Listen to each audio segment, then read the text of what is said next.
چین نے اچانک اپنے ریگستان میں 12 لاکھ خرگوش چھوڑ کر پوری دنیا کو حیرت میں ڈال دیا۔ دوستو، چین اکثر قدرت کے کاموں میں چھیڑ چھاڑ کرنے کے لیے جانا جاتا ہے، چاہے وہ کروڑوں چڑیوں کو مار کر ایکو سسٹم کو تباہ کرنا ہو یا انڈسٹریلائزیشن کے چکر میں جنگلات کا صفایا کرنا ہو۔ لیکن ریگستان میں خرگوش چھوڑنے کا یہ قدم چین کو برباد کر سکتا ہے یا پھر اسے نئی بلندیوں پر پہنچا سکتا ہے۔ ریگستان میں یہ خرگوش چھوڑنے کے پیچھے چین کا خفیہ منصوبہ کیا ہے، یہ جاننے کے لیے ہمیں تاریخ کی سب سے بڑی خرگوش کی آبادی کے واقعے پر نظر ڈالنی ہوگی۔ یہ 1850 کی بات ہے، جب آسٹریلیا میں خرگوشوں کی ایک نسل نے تباہی مچا دی تھی۔ اس وقت آسٹریلیا کی آبادی بہت کم تھی اور انگریزوں نے آسٹریلیا میں کالونائزیشن شروع کر دی تھی۔ انگریز خرگوشوں کو بہت پسند کرتے تھے، اسی لیے 1859 میں تھامس آسٹن نامی انگریز کو یورپ سے 13 یورپی خرگوش تحفے میں ملے۔ اس نے انہیں اپنے اسٹیٹ کے بیک یارڈ میں چھوڑ دیا۔ اس کے بعد خرگوشوں کی آبادی اس قدر تیزی سے بڑھنے لگی کہ انہوں نے پورے آسٹریلین کانٹیننٹ کے 70% حصے پر قبضہ کر لیا۔ محض 60 سال میں ان 13 خرگوشوں نے اپنی آبادی بڑھا کر 10 بلین کر دی تھی۔ خرگوشوں کی تیزی سے بڑھتی آبادی کی وجہ یہ تھی کہ وہاں ان کے شکاری موجود نہیں تھے۔ حالات اتنے خراب ہو گئے کہ خرگوشوں نے آسٹریلیا کی ساری فصلیں تباہ کر دی اور زمین بنجر ہونے لگی، حتیٰ کہ خرگوش رہائشی علاقوں میں بھی گھسنے لگے۔ یہ چپکے سے لوگوں کے گھروں میں گھستے اور وہاں تباہی مچا دیتے۔ سب سے زیادہ پریشانی کی بات یہ تھی کہ روز بروز خرگوشوں کی تعداد میں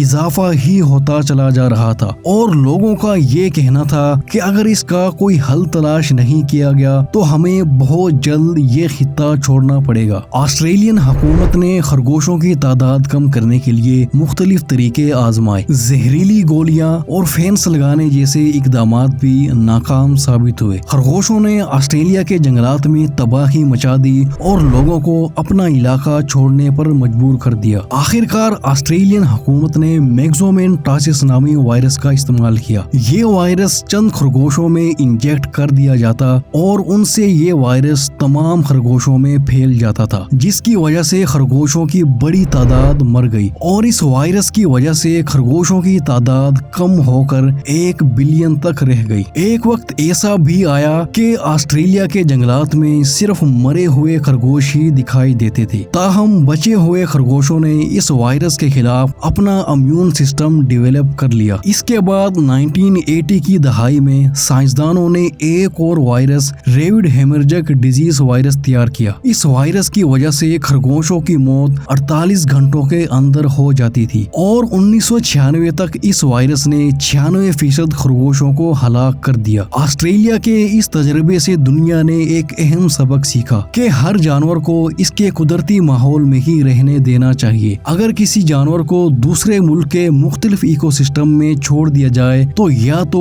وہ مر جائے گا یا اتنی تیزی سے پھیل جائے گا کہ اسے کنٹرول کرنا مشکل ہو جائے گا۔ لیکن یہ سب جاننے کے باوجود چین نے ایک ایسا رسکی قدم اٹھایا ہے جو یا تو اسے آباد کر دے گا یا پھر پورے طریقے سے چین کو برباد کر دے گا۔ چین میں ہر سال دنیا کے کسی بھی ملک سے زیادہ یعنی 99 ملین خرگوش پیدا ہوتے ہیں۔ پھر اس نے اپنے جنگلات میں 12 لاکھ غیر ملکی خرگوش کیوں چھوڑے ہیں؟ اس کی وجہ جاننے کے لیے چین کی ہسٹری کے کچھ سال پیچھے جانا پڑے گا۔ 1950 کی دہائی میں چین کے ایک کسان ماؤ زے ڈونگ نے گریٹ لیپ فارورڈ کے نام سے ایک کیمپین شروع کی تھی، جس کا مقصد ملک میں ایگریکلچر اور انڈسٹریلائزیشن کو بڑھانا تھا۔ اس کا ایک حصہ فور ایول کمپلین تھا، جس کا مقصد ایسے تمام جانداروں کا خاتمہ کرنا تھا جو کھیتوں کو نقصان پہنچاتے ہیں۔ اس پلاننگ کے مطابق چین میں ایک بہت بڑے لیول پر چڑیوں کو مارنے کی کمپین چلائی گئی، لیکن اس کا فائدہ ہونے کے بجائے الٹا نقصان اس طرح ہوا کہ چڑیوں کو مارنے کی وجہ سے کیڑوں مکوڑوں اور چوہوں کی تعداد بڑھنے لگی اور فصلیں دیکھتے ہی دیکھتے تباہ ہونے لگی۔ یہ دیکھ کر چینیوں نے زہر چھڑک کر 1.5 بلین چوہے، 200 بلین مکھیاں اور 24 بلین پاؤنڈ انسیکٹس کو مار دیا۔ لیکن اس کا اثر کھیت میں لگے اناج پر بھی پڑا اور چین کا ایگریکلچر